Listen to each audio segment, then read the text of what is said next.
بسم الله الرحمن الرحيم اللهم صل على سيدنا محمد وعلى آله وصحبه وسلم.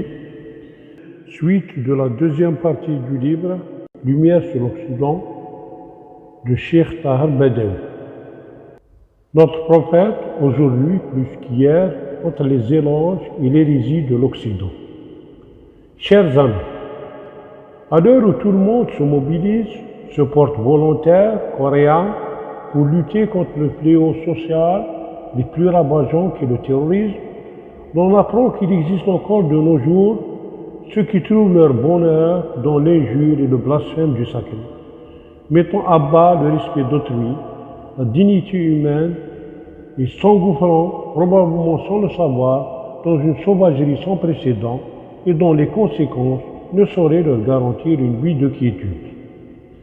Il s'agit en effet du douloureux sacrilège proféré d'abord par le Danemark, puis nourri par la majorité des pays de l'Union européenne, à l'encontre de la noble personne du prophète de l'humanité entière, Mohammed, salut divin sur lui, sans qu'il y ait une raison valable de commettre cette nouvelle forme de terrorisme, sans qu'ils aient appris malheureusement les leçons du nazisme, ni celles d'être colonisés farouchement ou de coloniser un peuple innocent. Car parmi ces pays en cause figurent ceux qui furent jadis colonisateurs, puis colonisés, en l'occurrence le Danemark, l'Allemagne, l'Italie, etc. D'autre part, il est fort décevant de voir un pays aussi développé que le Danemark s'abaisser au rang de blasphémer le maître du sacré, alors qu'une loi danoise interdit formellement de telles attitudes discriminatoires. Que le luthéranisme y est devenu depuis des siècles, 1536, une confession du peuple, chantant les valeurs morales par les 95 thèses édifiées par le saint Martin Luther, en guise de révolte contre les abus de l'Église, à l'effet de contrecarrer la vente des indulgences de jadis, sans omettre, bien entendu, ces trois écrits, par lesquels ce sage moine affirmait la primauté de la foi sur les sacrements et l'autorité de l'écriture sur les dogmes. Que le parti de l'État, le social-démocrate allemand, qui fut d'origine marxiste, a abandonné depuis la fin de la Deuxième Guerre mondiale toute référence à ce dogme matérialiste et nihiliste, aux yeux duquel la religion n'est autre que l'opium des peuples. Que plus d'une cinquantaine de Danois se sont convertis à l'islam durant les 3 années écoulées, 2003 à 2005, comme l'a signalé avec ferveur le docteur en sciences islamiques et moufti de la grande mosquée d'Al-Azhar, le professeur Jumu'ah, dans une de tables rondes télévisées.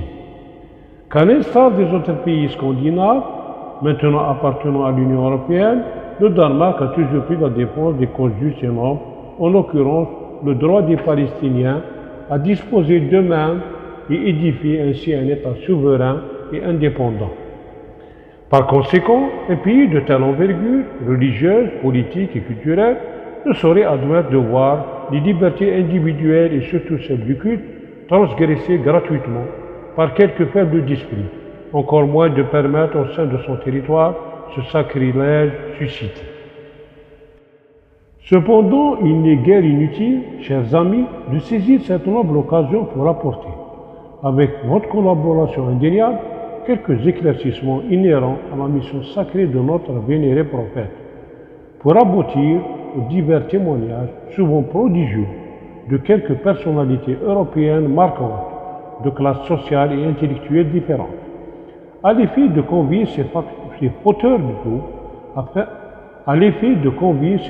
troubles à être les vecteurs de paix et de justice et de bien-être entre les hommes et de contribuer tous ensemble, main dans la main, sans discrimination aucune, dans l'édification de l'homme nouveau.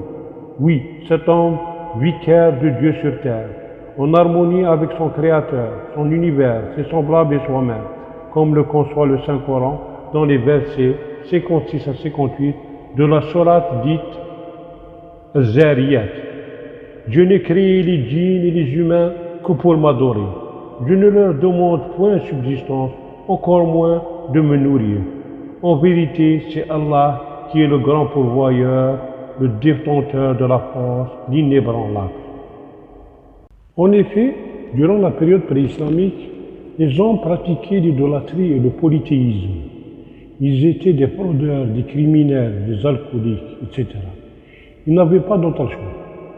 Perplexes, ils cherchaient une issue à cette vie malsaine et dégradante.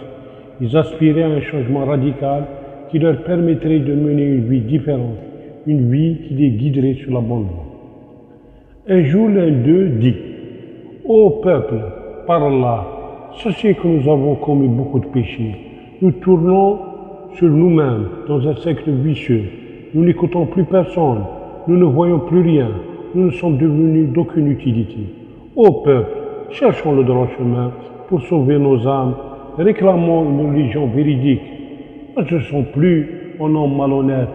Retournons à la raison. » Ce discours se propagea parmi les populations qui avaient une oreille attentive à ce qui se disait.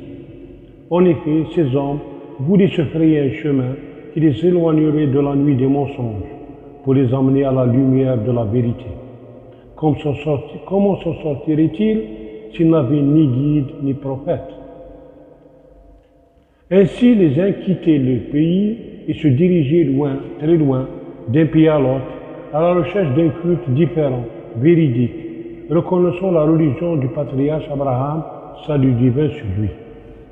Waraqa ibn Nawfal, cousin de la noble épouse du prophète, Khadija, et érudit en sciences théologiques chrétiennes, faisait partie de ces hommes. Il aspirait ardemment à l'arrivée d'un prophète. Il souhaitait tant la venue d'un sauveur. Il se disait avec désespoir, jusqu'à quand devrions-nous attendre? Un autre compagnon de lutte, Zayd ibn Omar ibn Nawfal, quitta lui aussi la Mecque à la recherche d'un endroit où il connaîtrait la religion d'Abraham. Sur son chemin, il interrogea les prêtres et les moines. Il atteignit Damas, où il rencontra un moine pieux. Il le questionna sur la religion d'Abraham.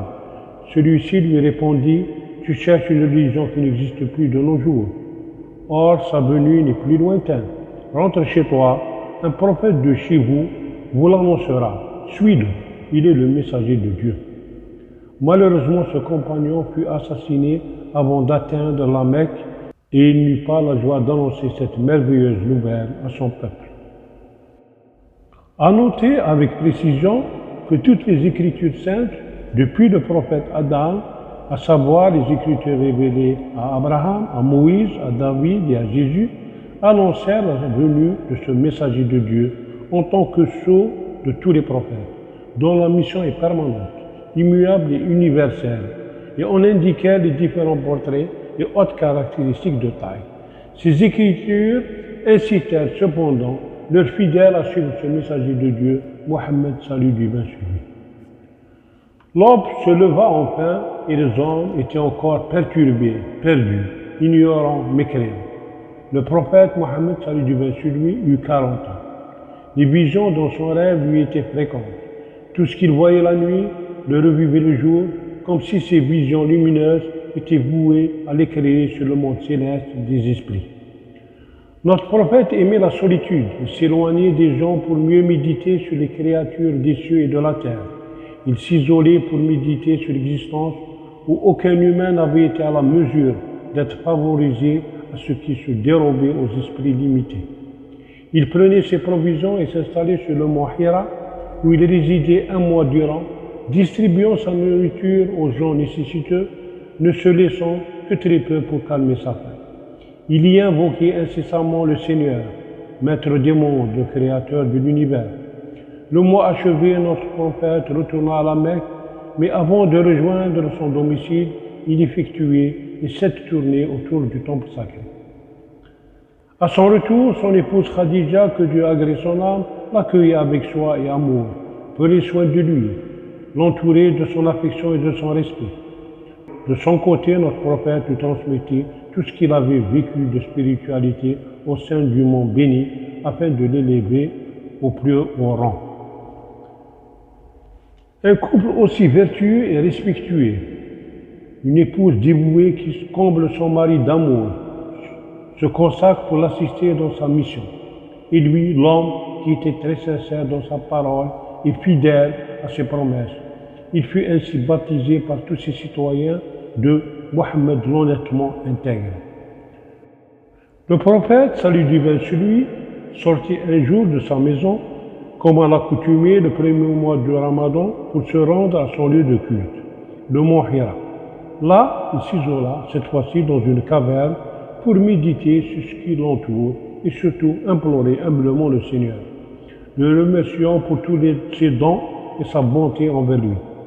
Soudain, l'ange Gabriel lui est apparu, tenant à la main un voile en soie, où il y eut une écriture. L'ange l'invita à 3 reprises à lire et au prophète de répondre « Je ne sais pas lire ».